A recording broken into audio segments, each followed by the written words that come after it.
Hello, and welcome back to the Crime Folio. We are grateful to have you with us as we examine a case that strikes at the very heart of the justice system. We place our faith in a sacred chain of command, believing that evidence is the impartial voice of the truth. But what happens when that chain is deliberately broken by one of its own links? When the person sworn to protect a crime scene becomes the one who corrupts it.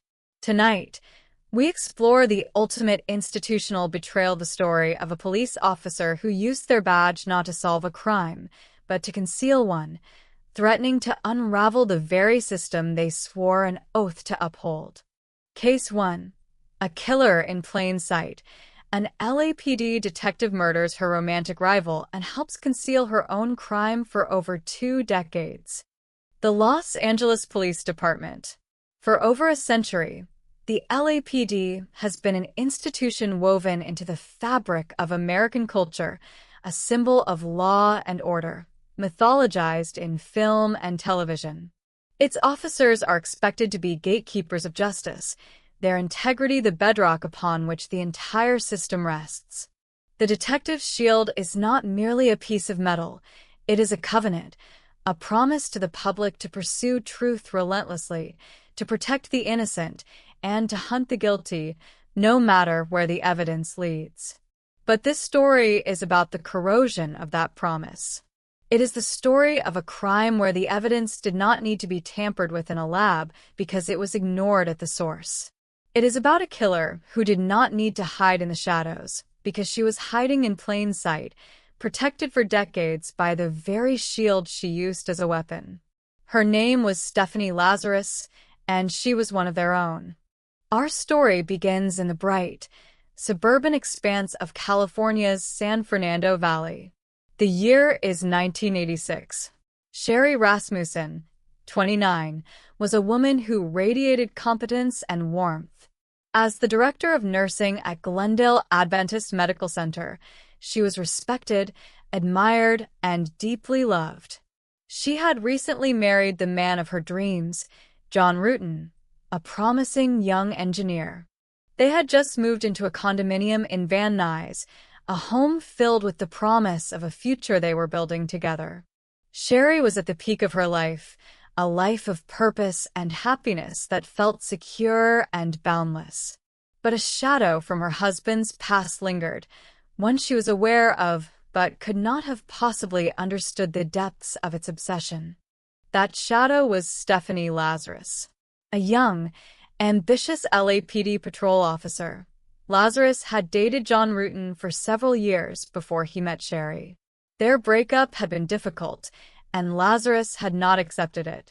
She continued to stalk John, showing up at his home unannounced, her behavior growing increasingly erratic and desperate.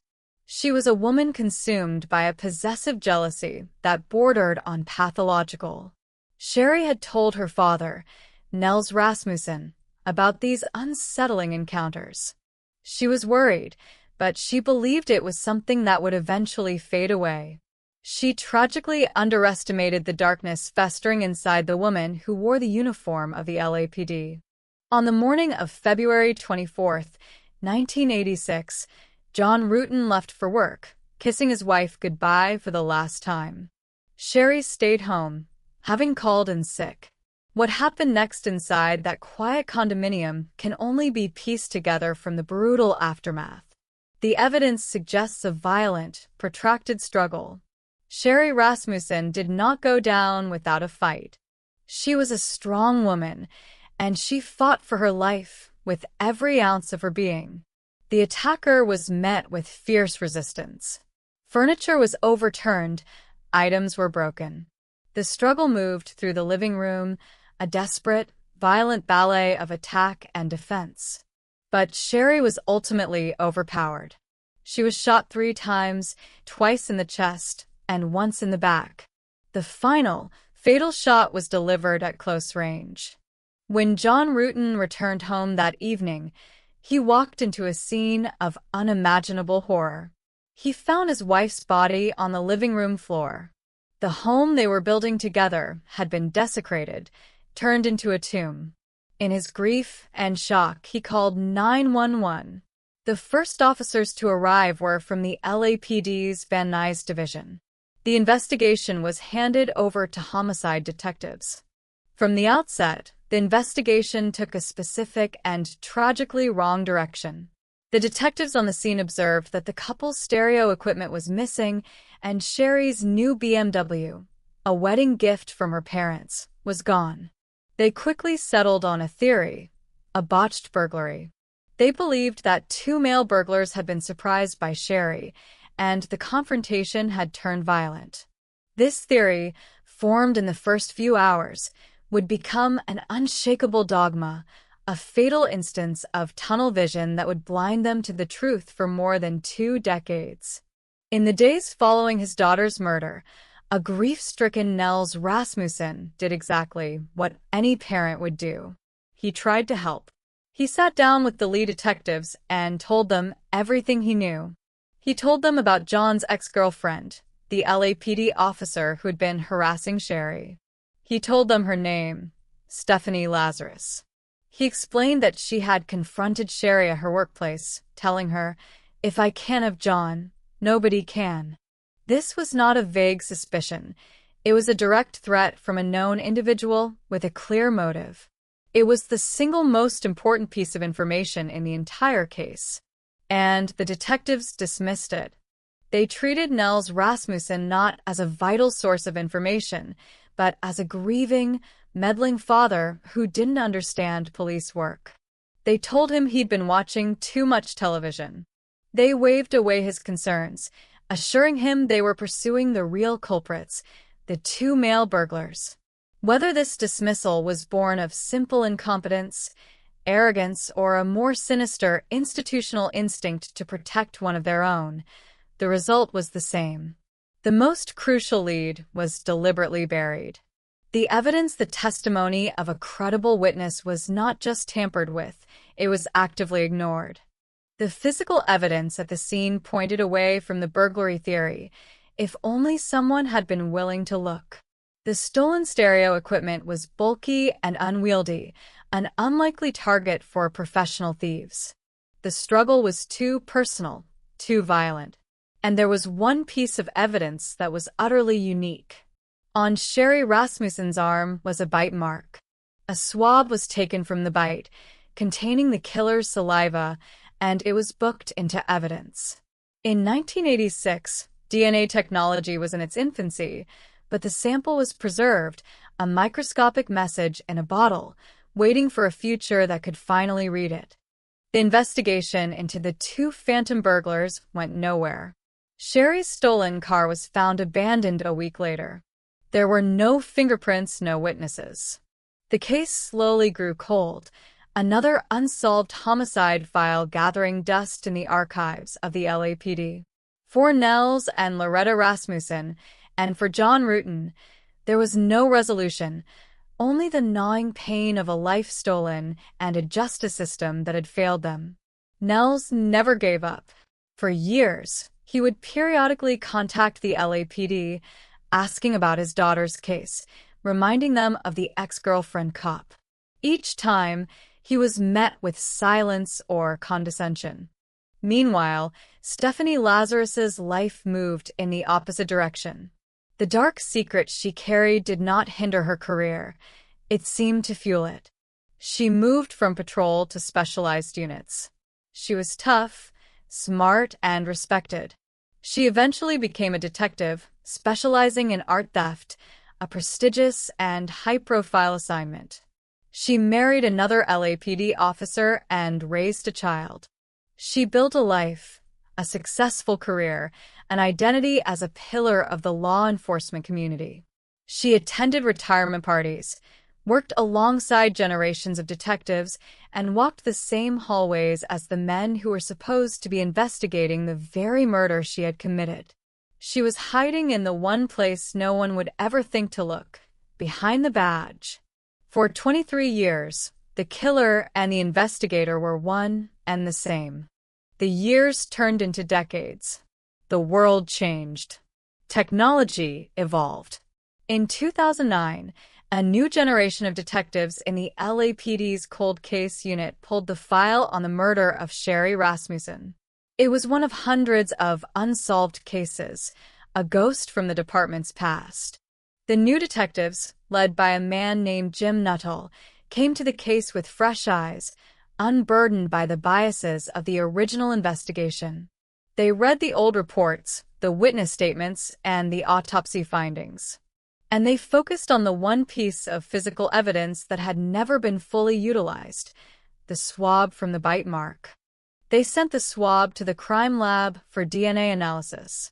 The technology that was science fiction in 1986 was now standard procedure. The lab returned with a bombshell result. The DNA from the killer's saliva belonged to a woman. A woman. This single fact instantly vaporized the two-decade-old theory of two male burglars. The original investigation wasn't just flawed, it was fundamentally wrong from its very premise. With this new information, the detectives went back to the file, rereading every page with a new sense of urgency. And there, buried in the supplemental reports, they found the desperate, ignored pleas of Nels Rasmussen. They read his detailed statements about the obsessive ex-girlfriend, the LAPD officer.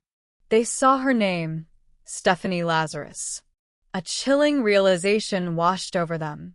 This wasn't just some forgotten name from the past. Stephanie Lazarus was a current, active LAPD detective. She worked in the same building they did. The suspect wasn't an unknown phantom. She was a colleague they passed in the hallway. The investigation now shifted into a delicate and dangerous phase. They were investigating one of their own, a respected veteran. They had to proceed with absolute secrecy. A single misstep could alert Lazarus and allow her to destroy evidence or flee. Their primary goal was to obtain a sample of Lazarus's DNA to compare with the profile from the bite mark, and they had to do it surreptitiously. They began a covert surveillance operation. 2 detectives were assigned to tail Stephanie Lazarus, who was now working out of the LAPD's downtown headquarters. They followed her for days, waiting for an opportunity. Finally, they watched as she went shopping at a Costco. They shadowed her through the aisles, and as she left the store, they saw her discard a cup she had been drinking from into a public trash can. As soon as she drove away, one of the detectives retrieved the cup. It was a long shot, but it was their best chance. The cup was sent to the crime lab for analysis. The detectives waited. The tension was immense. Then the call came from the lab. The DNA profile from the saliva on the cup was a match. A perfect match to the DNA from the bite mark on Sherry Rasmussen's arm from 23 years earlier. They had her. The respected art theft detective was the killer. Now came the final act, the arrest. They couldn't simply walk up to her desk and put her in handcuffs. She was a trained police officer, and she was armed. They devised a plan to lure her into a controlled environment where she would be off balance and her guard would be down. They decided to use her own expertise against her. On June 5, 2009, 2 detectives from the Robbery Homicide Division approached Lazarus at her desk. They told her they needed her help with a case. They had a suspect in an art theft investigation, and they wanted her to interview him. It was a ruse. They led her down to an interview room in the basement of Parker Center, the LAPD's iconic headquarters. The room was equipped with a hidden camera. Lazarus entered confidently, a friendly colleague ready to help. She sat down, smiling, chatting casually with the 2 younger detectives. They started by asking her about her police work, her history with the department, slowly and methodically building a baseline. Then, one of the detectives casually changed the subject. "Do you remember the name John Rutan?" he asked. The change in Stephanie Lazarus was instantaneous and profound. The video of this interrogation is a masterclass in watching a carefully constructed facade crumble in real time. Her confident smile vanished, replaced by a look of confusion and panic. Her body language shifted. She fidgeted, Her eyes darted around the room. She claimed the name sounded familiar, but she couldn't place it. The detectives pressed on, gently but relentlessly. They mentioned the name Sherry Rasmussen. They mentioned the address of the condo in Van Nuys. They mentioned the date, February 24th, 1986. Lazarus's mind was visibly racing, trying to access a memory she had buried for over 2 decades, trying to find a lie that would hold up. I don't know what this is all about," she stammered. She denied. She deflected. She expressed shock and bewilderment. "Is this a gotcha moment or something?" she asked, a flicker of her old confidence returning, trying to reassert control. But the detectives held firm, calmly laying out the facts. They never mentioned the DNA. They let her talk, letting her spin a web of denials that they knew was false. After nearly an hour of this psychological chess match, as Lazarus grew more and more agitated, realizing there was no escape, they placed her under arrest for the murder of Sherry Rasmussen. The woman who had built her life on a foundation of law and order was read her rights in the basement of the building that represented her entire career. The arrest of a veteran LAPD detective for a 23-year-old murder sent shockwaves through the department and the city of Los Angeles. It was the ultimate betrayal. The trial of Stephanie Lazarus began in 2012. Her defense attorneys argued that the DNA evidence was contaminated, that the bite mark swab had been mishandled over the decades. They tried to paint a picture of a sloppy investigation and unreliable science. But the prosecution, led by Deputy District Attorney Shannon Presby, presented a mountain of evidence. They had the DNA match, the clear motive of romantic obsession, and most powerfully, they had the story of Nels Rasmussen's ignored warnings. The jury heard how the original detectives had failed, how a father's desperate pleas had been cast aside.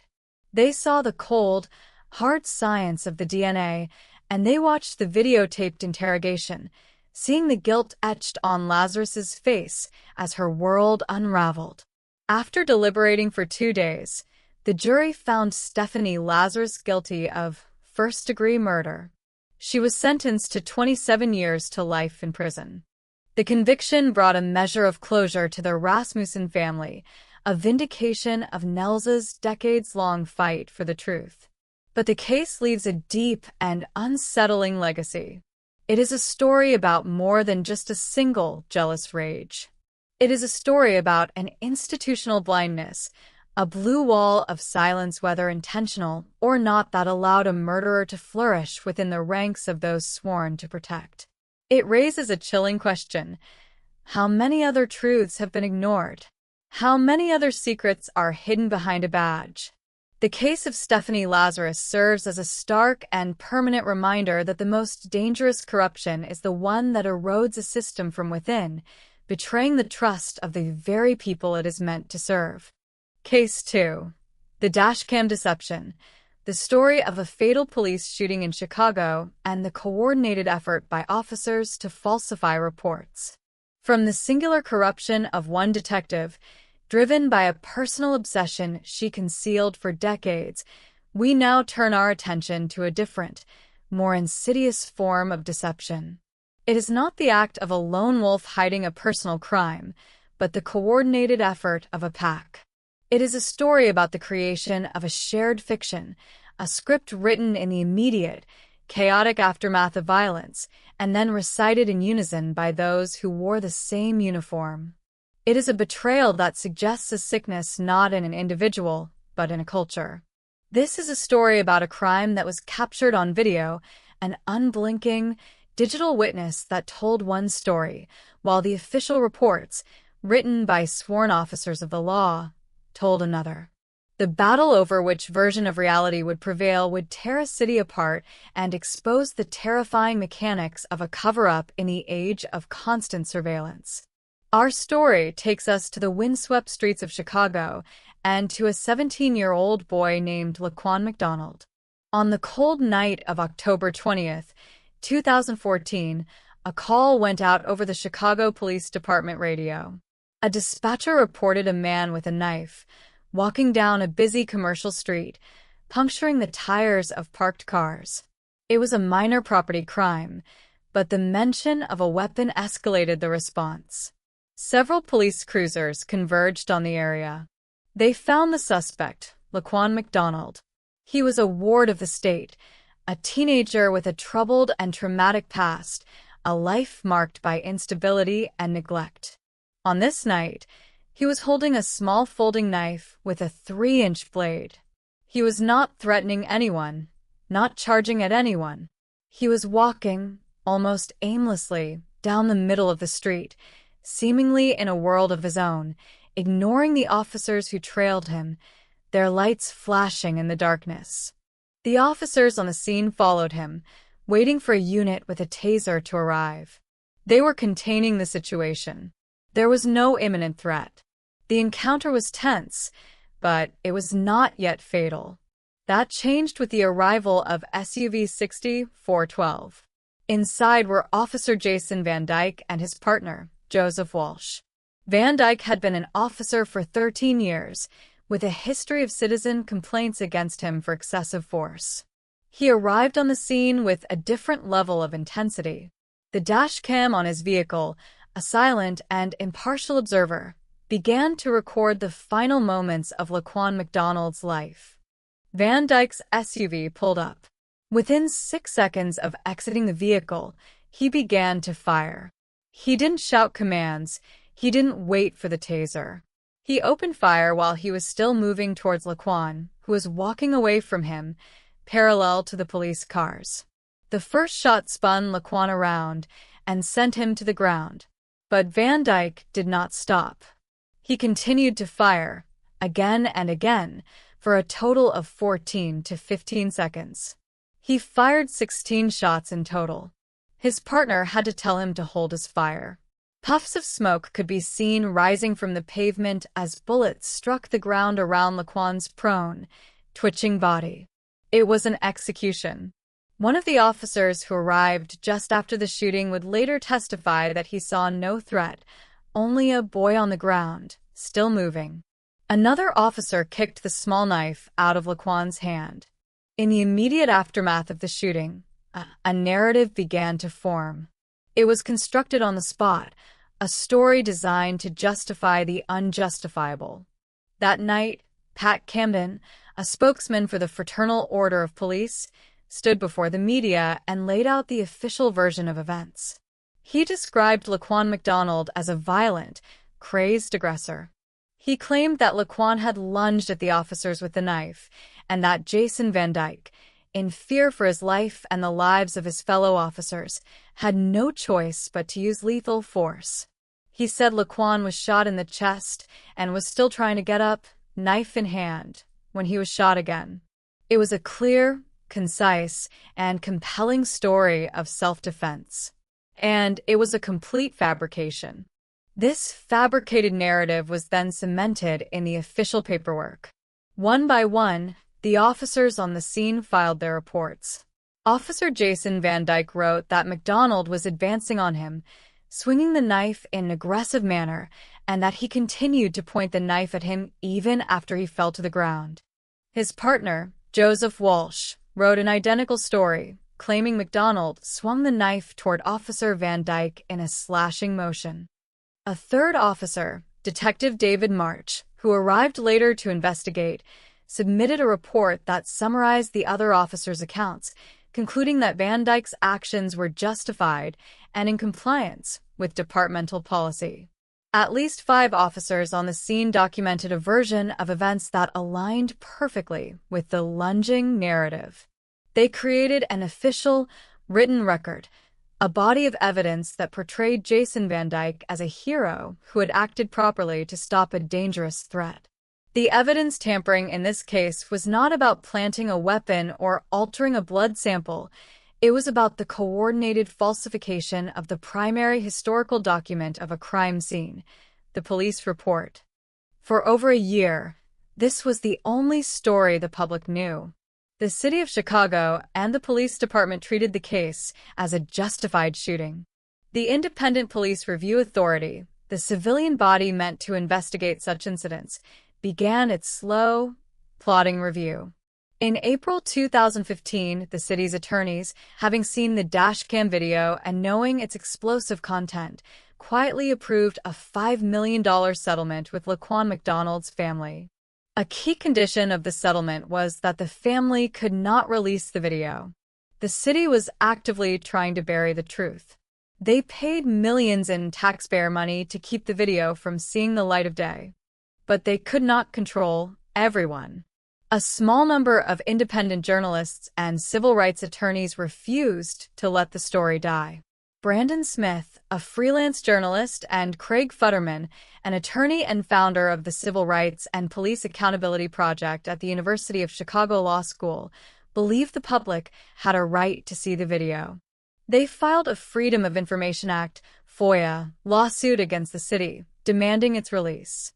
The city fought them at every turn, arguing that releasing the video would compromise the ongoing investigation. It was a familiar tactic, a bureaucratic stonewall designed to run out the clock and let public interest fade. The legal battle dragged on for months. Finally, in November 2015, Cook County Judge Franklin Valderrama issued a landmark ruling. He ordered the city of Chicago to release the dashcam video to the public. He saw no reason to keep it secret any longer. The city's hand was forced. They were given a deadline, November 25, 2015. Knowing a firestorm was coming, the city's top prosecutor, Cook County State's Attorney Anita Alvarez, made a calculated move. On November 24th, just one day before the court-mandated deadline to release the video, she held a press conference. After 400 days of official silence and inaction, she announced that her office was charging Officer Jason Van Dyke with first-degree murder. It was a stunning development, the first time a Chicago police officer had been charged with murder for an on-duty shooting in over 30 years. But the timing was transparent. It was a desperate, last-minute attempt to get ahead of the story, to show the public that action was being taken before they saw the horrifying truth for themselves. Later that day, the video was released. The effect was immediate and seismic. The city of Chicago, and indeed the world, saw what had really happened on that cold October night. They saw a boy walking away. They saw an officer exit his car and open fire almost instantly. They saw Laquan fall, and they saw the officer continue to shoot into his prone body. There was no lunge. There was no aggressive advance. There was no imminent threat. The chasm between the video's stark reality and the official narrative that had been peddled for over a year was vast and sickening. The lie was exposed. The city erupted. Thousands of protesters took to the streets, their anger fueled not just by the shooting itself, but by the year-long cover-up. The protests were sustained, shutting down major thoroughfares like Michigan Avenue on Black Friday. The cry for accountability was deafening. The fallout was swift. Mayor Rahm Emanuel, under immense public pressure, fired his police superintendent, Gary McCarthy. The political career of state's attorney Anita Alvarez was over. She would be soundly defeated in her next primary election, her handling of the case a central issue for voters. The Laquan McDonald shooting became a national symbol of police brutality and the blue wall of silence that protects it. The focus now turned to the courts. The trial of Jason Van Dyke began in September 2018. It was the most high-profile police trial in Chicago history. Van Dyke's defense team argued that he acted according to his training, that the video didn't show his perspective, and that he genuinely perceived a threat. But the prosecution presented the dashcam video over and over again, a silent, damning loop of evidence. They brought in expert witnesses who testified that the shooting was not justified. After a tense trial, on October 5, 2018, the jury delivered its verdict. Jason Van Dyke was found guilty of second-degree murder and 16 counts of aggravated battery, with a firearm 1 count for every bullet he fired. It was a historic moment. A Chicago police officer had been held accountable for murder. But the story of the cover-up was not over. The murder conviction of Van Dyke addressed the actions of one man. It did not address the actions of the group, the officers who had allegedly conspired to protect him by filing false reports. A special prosecutor was appointed, and 3 other individuals were charged: Van Dyke's partner, Joseph Walsh, Officer Thomas Gaffney, and the lead investigator, Detective David March. They were charged with conspiracy, obstruction of justice, and official misconduct. Their trial was the true test of whether the system could hold itself accountable for a cover-up. The trial of the cover-up cops began in late 2018. Unlike Van Dyke's trial, this was a bench trial, meaning the verdict would be decided by a judge, not a jury. The prosecution laid out its case, arguing that the officers had colluded to create a false narrative to shield their colleague from responsibility.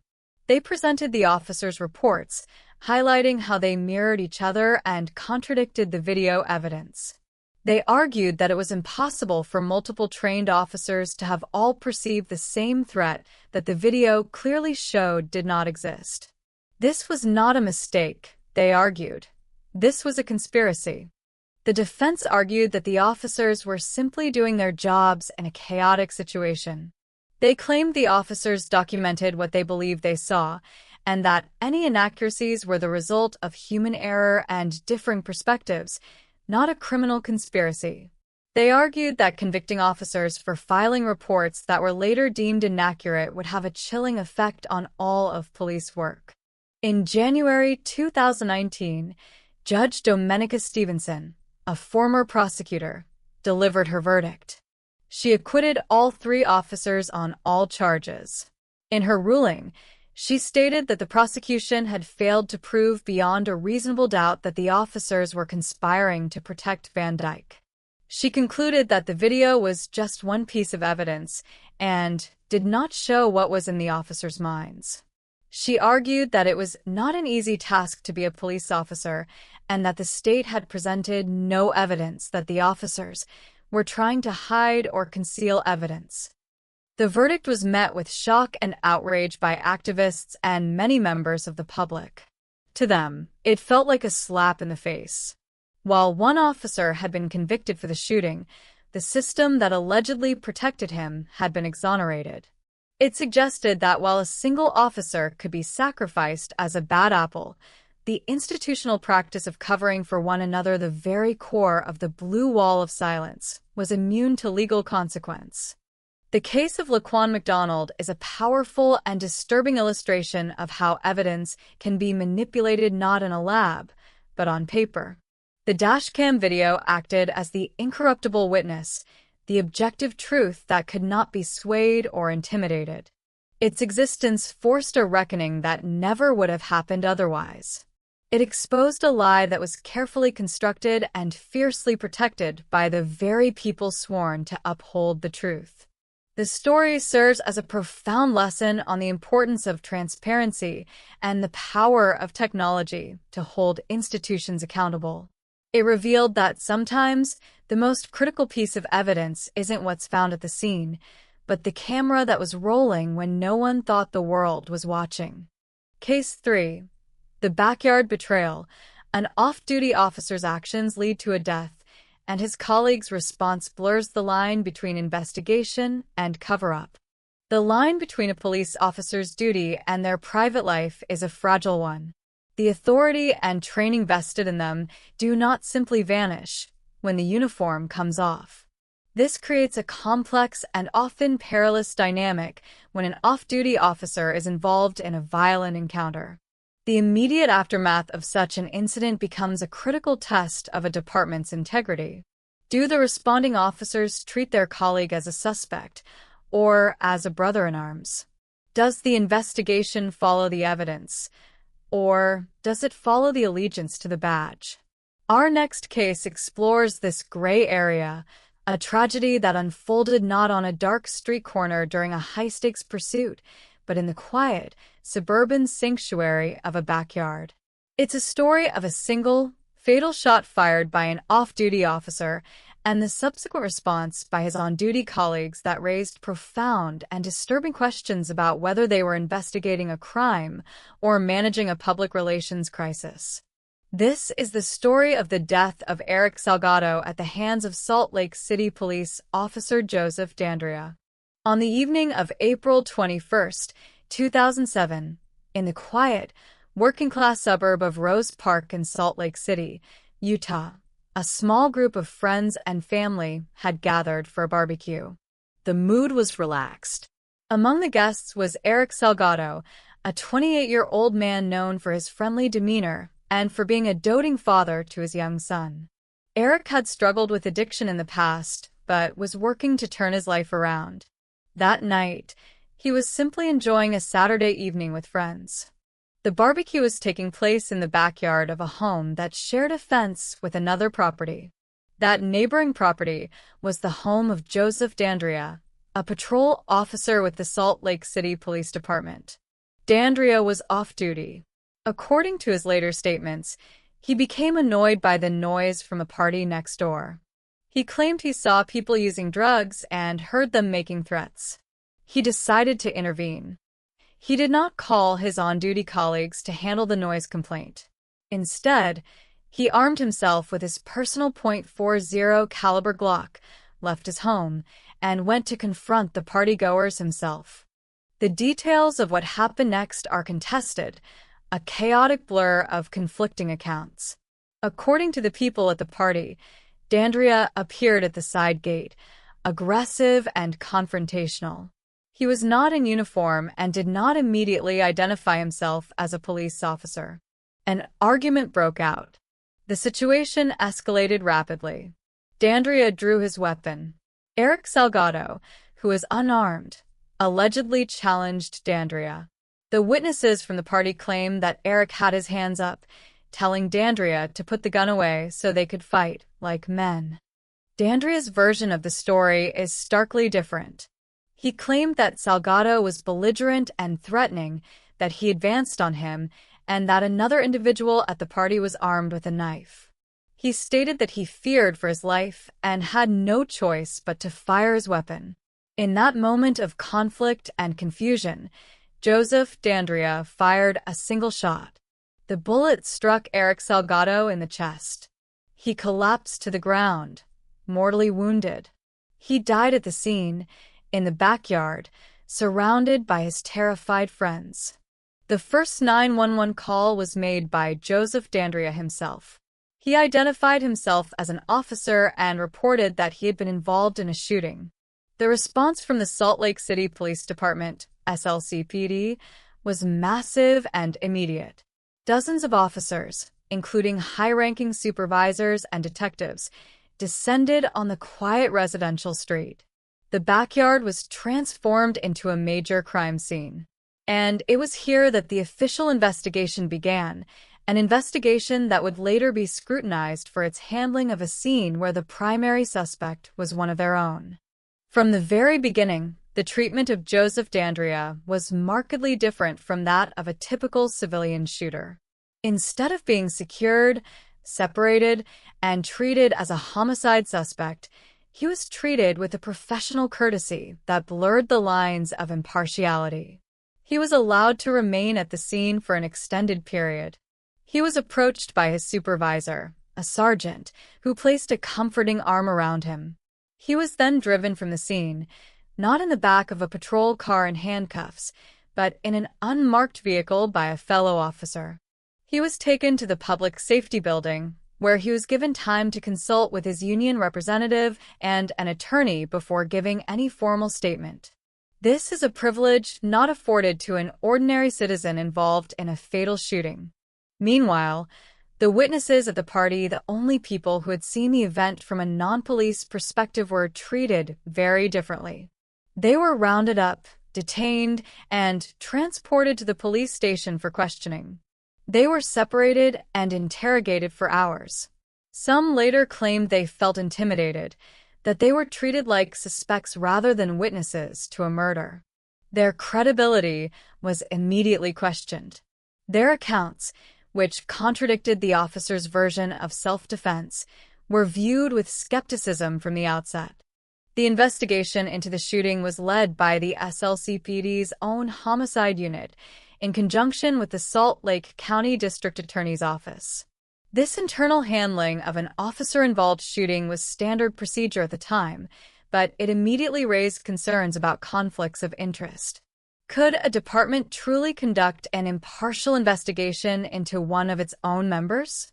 The physical evidence at the scene became a focal point of controversy. The knife that D'Andrea claimed one of the partygoers was holding was never found. An extensive search of the yard and surrounding area yielded nothing. The only potential weapon recovered was a small multi-tool found on a table, but no witness could place it in anyone's hands during the confrontation. The narrative of a knife threat, a key component of D'Andrea's self-defense claim, was unsubstantiated by physical evidence. The official narrative that began to emerge from the SLCPD and the District Attorney's Office mirrored D'Andrea's account. They portrayed the party as a gang-related gathering, a characterization the attendees vehemently denied. They emphasized Eric Salgado's past criminal record, including drug offenses, effectively putting the victim on trial. The story being told was one of a brave off-duty officer who stumbled upon a dangerous situation and was forced to defend himself against violent, armed aggressors. Just 4 days after the shooting, District Attorney Laura Miller held a press conference. Standing alongside Salt Lake City Police Chief Chris Burbank, she announced her decision. Based on the preliminary investigation, she had determined that Officer D'Andrea's actions were legally justified. She stated that he had acted in self-defense and would not face any criminal charges. The speed of this decision was breathtaking. A complex homicide investigation, with conflicting witness statements and a lack of corroborating physical evidence, was declared closed in less than 100 hours. To the Salgado family and their supporters, this was not justice. It was a whitewash. The decision sparked immediate outrage and protests from the Hispanic community and civil rights activists in Salt Lake City. They accused the DA and the police department of a hasty, biased investigation designed to protect one of their own. They pointed to the disparate treatment of the officer and the witnesses, the lack of a recovered weapon, and the speed of the exoneration as clear evidence of a cover-up. The narrative of a backyard betrayal was born, a story where the system had circled the wagons to protect an officer, betraying its duty to the public and to the victim. The Salgado family, convinced that the truth had been buried, filed a wrongful death lawsuit against Officer D'Andrea and the Salt Lake City Police Department. This civil case would force a level of disclosure that the criminal investigation had avoided. Through the discovery process, the family's attorneys gained access to the police reports, internal documents, and deposition transcripts. What they found deepened their concerns about the integrity of the initial investigation. Depositions of the responding officers revealed a pattern of preferential treatment for D'Andrea. The lead detective admitted that he had not conducted a gunshot residue test on D'Andrea, a standard procedure in shooting investigations, because he didn't want to insult him. This was a stunning admission. A basic forensic step was skipped out of professional courtesy. Furthermore, the official timeline of events seemed to be constructed in a way that favored the officer's account. The focus was almost entirely on justifying the shooting, rather than questioning it. The civil trial brought the two conflicting narratives into a courtroom. On one side were the party witnesses, who painted a picture of an aggressive off-duty cop who initiated a fatal confrontation over a noise complaint. On the other side was Officer D'Andrea, who portrayed himself as a victim of a violent attack, forced to make a split-second, life-or-death decision. The jury was tasked with deciding which version of reality was more believable. The trial was contentious. The city's attorneys continued to portray the partygoers as unreliable witnesses with gang affiliations and criminal histories. The Salgado family's attorneys focused on the inconsistencies in D'Andrea's story, the lack of evidence of a knife, and the preferential treatment he received from his colleagues. They argued that D'Andrea had acted not as a trained police officer de-escalating a situation, but as an angry neighbor who used his gun to settle a dispute. In the end, the jury in the civil trial sided with the city. They found that D'Andrea had not used excessive force and that the city was not liable for Eric Salgado's death. For the Salgado family, it was a devastating final blow. They had lost in the criminal system and now in the civil system. Officially, the book on the death of Eric Salgado was closed. However, the case had a lasting impact on the community and on police procedure in Utah. The public outcry over the handling of the investigation led to significant changes. In the years following the Salgado shooting, a new protocol was established for officer-involved shootings in Salt Lake County. Under the new rules, such investigations would no longer be handled by the officer's own department. Instead, an independent, multi-agency team led by an outside police department would take charge of the investigation. The district attorney's office would also conduct a parallel, independent review. This was a direct response to the perception of a cover-up in the Salgado case, an attempt to restore public faith in the impartiality of these critical investigations. The story of the backyard betrayal is a case study in the power of institutional bias. While there may not have been a deliberate, conspiratorial plot to tamper with evidence in the traditional sense, the actions of the responding officers and the DA's office created an environment where one version of events was privileged over another. Evidence was not so much tampered with as it was selectively gathered and interpreted through a pro-police lens. The investigation became an exercise in confirming a predetermined conclusion that the officer was justified. The case leaves us with a deeply unsettling question. When an officer is the suspect, can their colleagues ever be truly objective? The death of Eric Salgado in a quiet backyard demonstrates the immense difficulty of finding the truth when the blue wall of silence, even if motivated by camaraderie rather than overt corruption, descends upon a crime scene. It is a reminder that the perception of justice is as important as justice itself, and when the public believes the scales are weighted, the entire system's legitimacy is threatened. Case 4. The flawed conviction. An investigation where evidence was manipulated to wrongfully convict a man for his family's murder. The tampering of evidence can take many forms. It can be the act of a single officer hiding a personal crime, a group of officers falsifying reports to justify their actions, or an investigative team shaping a narrative to protect a colleague. But there is another, perhaps more terrifying, form of corruption.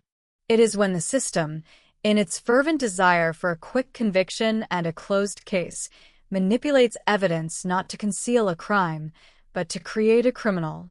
It is the story of a flawed investigation that morphs into a deliberate fabrication, where inconvenient truths are discarded and scientific evidence is twisted to fit a preconceived theory of guilt.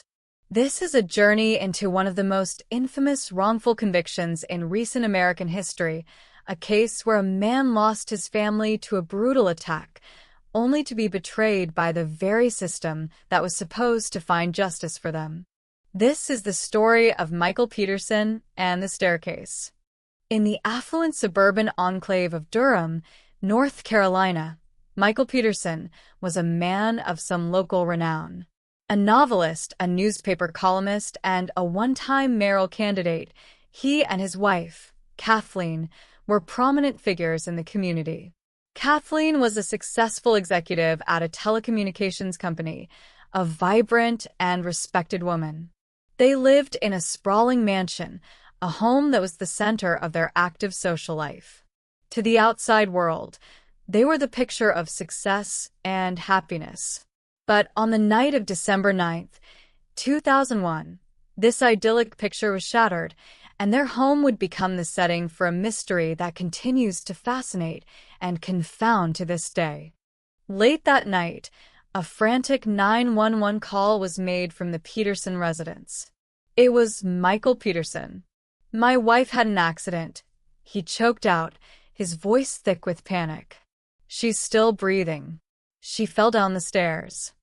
When paramedics and police arrived, they found a scene of shocking carnage. Kathleen Peterson lay dead at the bottom of a narrow, back staircase. She was lying in a massive pool of blood. Blood was spattered high up the walls, smeared on the doorframe, and pooled on the steps. The scene was far more gruesome than what one might expect from a simple fall. Kathleen had 7 deep lacerations on the back of her head. The injuries were severe, looking more like the result of a violent beating than an accidental tumble. From the very beginning, the first responders and detectives on the scene were deeply skeptical of Michael Peterson's story. The sheer volume of blood seemed utterly inconsistent with a fall. To them, it looked like a murder scene. And in cases where a wife is found dead, the first and most obvious suspect is always the husband. The investigation, led by the Durham Police Department and the District Attorney's Office, run by James Hardin Jr., quickly zeroed in on Michael Peterson. They began to build a case against him, constructing a narrative that portrayed him as a liar and a monster, a man capable of beating his wife to death and then staging a clumsy cover-up. Any evidence that did not fit this narrative was dismissed, while any fact that could be twisted to suggest guilt was amplified. This is where the evidence tampering began, not with a single act of planting a weapon, but with a systemic, confirmation bias-driven process of misinterpretation and misrepresentation. The most critical piece of evidence was the blood spatter. The prosecution brought in an analyst from the State Bureau of Investigation, SBI, Dwayne Deaver. Deaver was presented as an expert, a man whose scientific analysis could unlock the secrets of the crime scene. He examined the patterns on the walls and on Michael Peterson's clothing. He conducted a series of experiments, attempting to recreate the spatter patterns. His conclusion was unequivocal. The blood spatter was the result of a beating. He testified that the tiny specks of blood found on the inside of Michael's shorts could only have gotten there if he was standing over Kathleen as he bludgeoned her to death. This testimony was the scientific linchpin of the prosecution's case. It transformed the bloody scene from a potential accident into a confirmed homicide. It was presented to the jury as objective, scientific fact. And it was deeply, fundamentally flawed. The prosecution needed a motive. They began digging into the Petersons' lives, searching for any crack in their perfect facade. They discovered that Michael Peterson was leading a secret life. He was bisexual and had been communicating with a male escort online. They found thousands of explicit emails and photos on his computer. While there was no evidence that Kathleen knew about this, the prosecution seized upon it. They presented it to the jury as the explosive secret that, if discovered, would have ended the marriage and given Michael a motive for murder. It was a classic character assassination, designed to paint Michael as a deviant and a liar, a man whose secret life made him capable of anything. Whether it was a relevant motive was debatable, but its power to prejudice the jury was undeniable. They also dug into the couple's finances, portraying them as being in dire straits, despite Kathleen's high salary and a $1.5 million life insurance policy. The prosecution argued that Michael killed his wife for the insurance money, a motive that seemed at odds with the rage-killing over his secret life theory, but they threw both at the wall, hoping one would stick. Then came the most bizarre and inflammatory piece of evidence, a ghost from Michael Peterson's past. The prosecution discovered that years earlier, when Peterson was living in Germany, a family friend named Elizabeth Ratliff had also been found dead at the bottom of a staircase. At the time, her death was ruled an accident, a cerebral hemorrhage that caused her to fall. Michael Peterson was the last person to see her alive. The parallels were eerie and, for the prosecution, too good to ignore. They convinced the judge to allow them to exhume Elizabeth Ratliff's body. A new autopsy was performed by the same medical examiner who had done Kathleen's, and this time, the cause of death was changed from accident to homicide.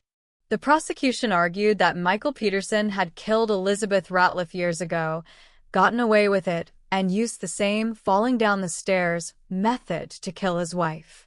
He was, they argued, a serial staircase killer. This evidence was devastating, portraying Peterson as a monster who had killed before.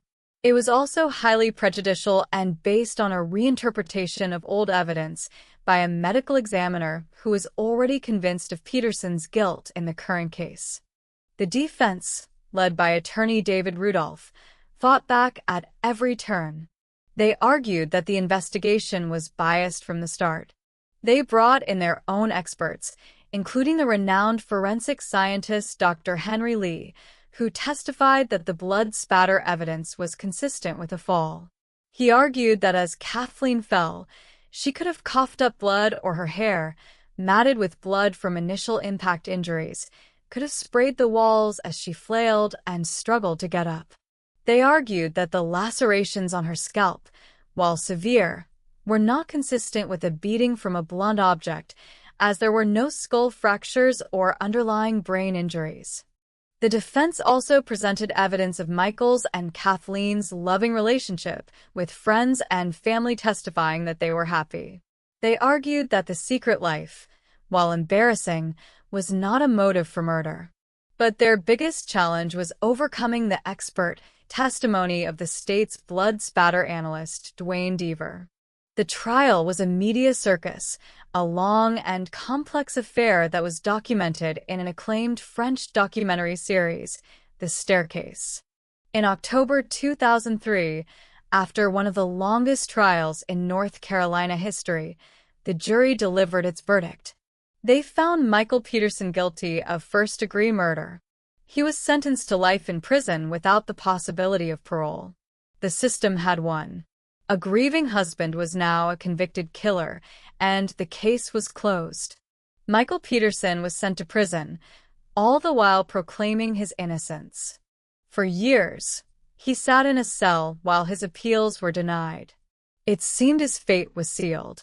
But the foundation of the state's case, the expert testimony of Duane Deaver, was built on sand. And eventually, it began to crumble. In 2010, an explosive investigative series by the Raleigh News and Observer exposed a pattern of misconduct and misrepresentation at the North Carolina State Bureau of Investigation Crime Lab. The reports revealed that the lab had a systemic practice of withholding exculpatory evidence and misrepresenting findings to favor the prosecution in hundreds of cases. At the center of this scandal was one man, Duane Deaver. The investigation found that Deaver had repeatedly exaggerated his qualifications, misrepresented his findings, and provided testimony that was scientifically unsound. He was found to have reported results of tests that were never conducted. In the Peterson case specifically, it was revealed that he had lied about his experience and that his blood spatter experiments were not scientifically valid. He had presented his opinion as infallible scientific fact, and the jury had believed him. The scientific evidence had been tampered with at its core, manipulated to secure a conviction. In 2011, Duane Deaver was fired from the FBI for his misconduct. This revelation was the key that unlocked Michael Peterson's prison door. His attorneys filed a motion for a new trial, arguing that the state's entire case had been built on the foundation of a fraudulent expert. In a dramatic hearing, a judge listened to the evidence of Deaver's deception. He concluded that Deaver had materially misled the jury and that his testimony had violated Peterson's right to a fair trial. In December 2011, after more than 8 years in prison, Michael Peterson's conviction was overturned. He was released from prison and placed under house arrest to await a new trial. The legal saga, however, was far from over. The prosecution still intended to retry him, but their case was now in tatters. Their star scientific witness was disgraced, and their theory of the crime was heavily reliant on his now-debunked testimony. Years of legal wrangling followed. During this time, a new, and to some, outlandish theory emerged, one not presented at the original trial, the owl theory. It was proposed by a neighbor of the Petersons and later championed by attorneys. The theory suggested that Kathleen Peterson had been attacked outside by a large barred owl, a species common in the area. The lacerations on her scalp, they argued, were consistent with the sharp talons of an owl. Microscopic feathers had been found entwined in her hair, evidence that was dismissed as insignificant at the time. According to this theory, she was attacked outside, ran inside in a panic, and then fell down the stairs, her bleeding compounded by her fall. While never proven, the theory offered an alternative explanation for the peculiar injuries that did not involve a human attacker. In February 2017, with a new trial looming and the outcome uncertain, Michael Peterson, now 73 years old, made a difficult decision. He chose to submit an Alford plea to the reduced charge of manslaughter. An Alford plea is a legal maneuver in which the defendant maintains their innocence, but concedes that the prosecution has enough evidence to likely secure a conviction. It was not an admission of guilt, but a pragmatic choice to end the 16-year legal ordeal.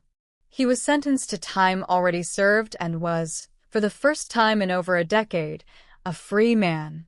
The case of Michael Peterson is a chilling cautionary tale about the fallibility of the justice system. It demonstrates how the immense pressure to close a high-profile case can lead investigators and prosecutors down a path of willful blindness and evidence manipulation. The blood on the staircase was real, but the story it was forced to tell was a fiction, crafted by a discredited analyst and a prosecution team determined to win at any cost. It is a story that reminds us that expert testimony is not always expert, and scientific evidence is only as reliable as the people who interpret it. The question of what truly happened to Kathleen Peterson on that December night may never be answered with certainty, but the injustice done to Michael Peterson in the name of solving her death stands as a permanent stain on the system he once trusted. The integrity of evidence is the soul of justice. When that integrity is compromised, the entire system is poisoned. The cases we have opened tonight, from the folio of a detective's hidden guilt, a collective deception on a Chicago street, the institutional bias in a Salt Lake City backyard, and the deliberate construction of a false reality in a North Carolina courtroom, reveal the many ways this poisoning can occur. They are not just stories of flawed individuals, but of flawed systems, of cultures where loyalty can eclipse truth, and the desire for a simple narrative can overpower the complexity of reality. They are a stark reminder that the pursuit of justice requires constant vigilance, not just against the criminals in our society, but also against the potential for corruption within the very institutions we empower to protect us. Thank you for joining us at the Crime Folio. We hope these stories encourage not cynicism, but a demand for accountability, so that the evidence may always speak its own, unadulterated truth. Good night, and sleep well.